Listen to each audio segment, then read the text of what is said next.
कागल नगर परिषदेसाठी हसन मुश्रीफ आणि समरजित घाडगे यांनी आघाडी केली। मुश्रीफ गटाला नगराध्यक्षपद तर समरजित घाडगे गटाला उपनगराध्यक्षपद देण्यात आले।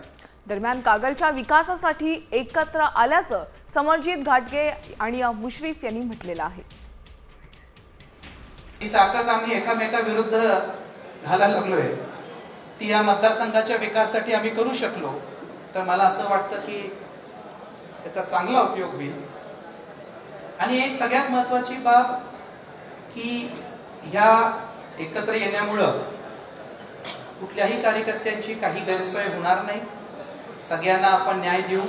कागल तालुक्याच्या विकासासाठी आपण संघर्ष सोडून हातात हात घालून काम करायचं ही भूमिका त्यांनी घेतलेली आहे। या आघाडीने पक्षासाठी पाठिंबा दिलेला आहे, उमेदवारी आपली परत घेतलेली आहे। त्यांचा योग्य तो सन्मान राखणं, त्यांचं जे योग्य ते काम करणं आणि त्यांच्या पाठीशी खंबीरपणे उभं राहण्याचं काम आम्ही दोघंही करू असा विश्वास या निमित्ताने व्यक्त करतो। आणि आता आम्ही एकत्र आलेलो आहे एकत्र राहण्यासाठी।